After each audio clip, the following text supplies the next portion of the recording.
2026년 6월 3일 수요일 새벽 기도입니다.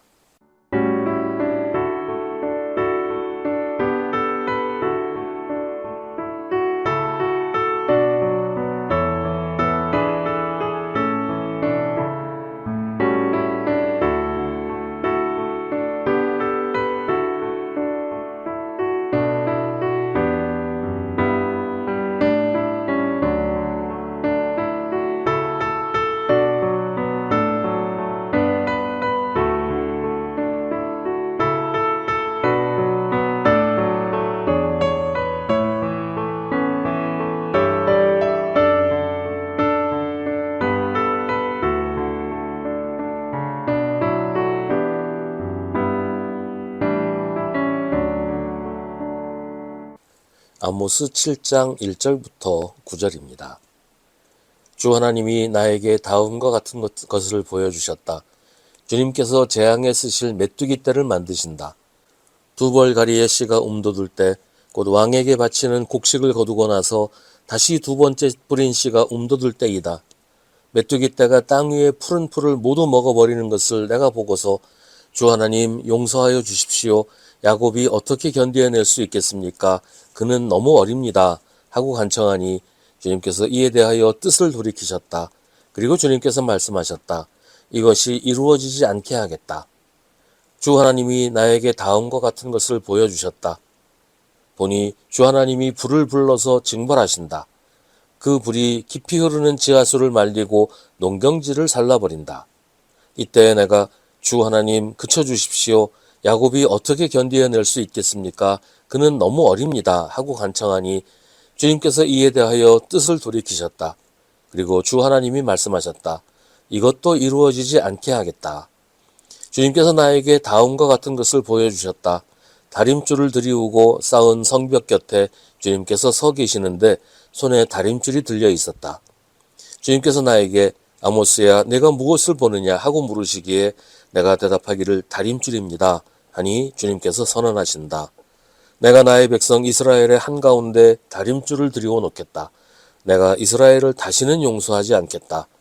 이삭의 산당들은 황폐해지고 이스라엘의 성소들은 파괴될 것이다. 내가 칼을 들고 일어나서 여로보암의 나라를 치겠다. 아멘. 요새는 잘 모르겠는데요. 전에는 집을 지을 때 벽이 수직으로 똑바로 세워졌는지 기둥이 잘 제대로 똑바로 세워졌는지 측정하기 위해서 다림줄을 사용했습니다. 무거운 추를 단 줄을 위에서 아래로 이렇게 내려뜨리면 중력에 의해서 수직이 되기 때문에 그걸로 건물의 수직도를 확인하는데 그게 다림줄의 역할입니다. 다림줄로 확인해서 벽이나 기둥이 기울어져 있으면 수직이 안 돼 있으면 그 건물은 붕괴의 위험이 있기 때문에 사고가 나기 전에 미리 조치를 취합니다. 기초를 보강하거나 다른 방법으로 기울어진 부분을 바로잡을 수 있으면 그렇게 할 것이고 바로잡을 방법이 없으면 그냥 무너뜨리고 다시 세워야 됩니다. 안 그러면 나중에 다 지은 다음에 무너지니까요.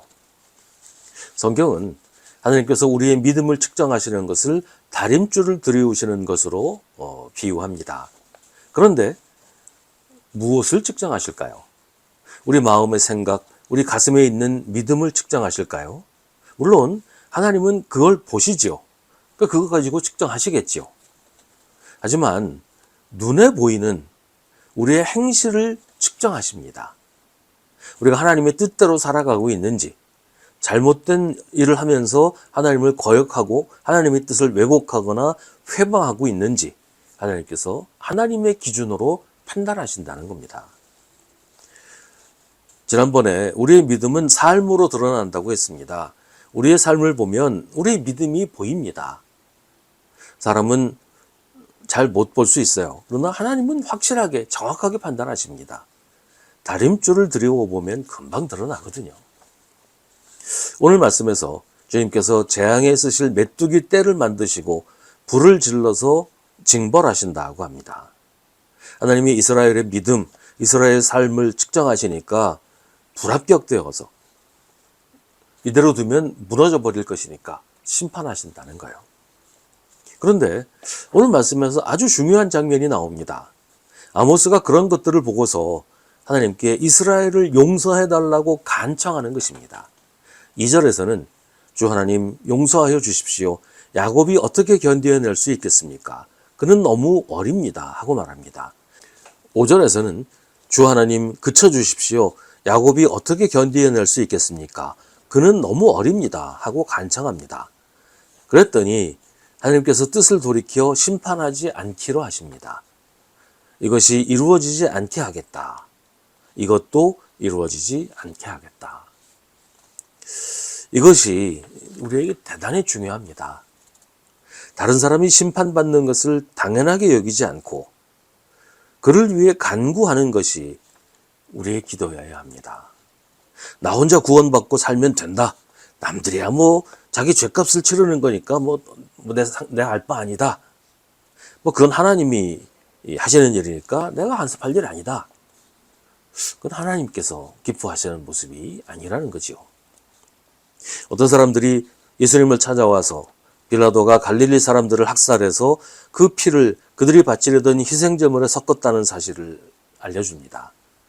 그때 예수님이 말씀하십니다. 이 갈릴리 사람들이 이런 변을 당했다고 해서 다른 모든 갈릴리 사람보다 더 큰 죄인이라고 생각하느냐?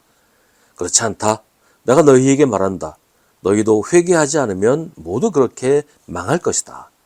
또 실로암에 있는 탑이 무너져서 치어 죽은 18사람은 예루살렘에 사는 다른 모든 사람보다 더 많이 죄를 지은 사람이라고 생각하느냐? 그렇지 않다. 내가 너희에게 말한다. 너희도 회개하지 않으면 모두 그렇게 망할 것이다. 우리의 구원을 기뻐하는 것에서 그쳐서는 안 됩니다. 아직 구원받지 못한 사람들, 하나님의 심판을 기다려야 하는 사람들을 위해서 기도하고 그들이 심판받지 않고 그들도 구원받도록 하나님께 간구하는 것이 우리가 할 일입니다. 어쩌면 나도 그들과 함께 심판받아야 했을 수도 있단 말이죠. 이걸 잊어서는 안 돼요. 우리의 구원은 온전히 하나님의 은혜이고 우리를 주님께로 인도한 누군가의 눈물의 기도 때문이었다는 것을 기억해야 합니다. 하나님의 뜻은 모든 사람이 구원받는 것이에요. 그러니 우리도 아모스가 했던 것처럼 다른 사람의 구원을 위해서 기도해야 합니다. 아모스의 기도가 곧 우리의 기도가 되어야 할 것입니다.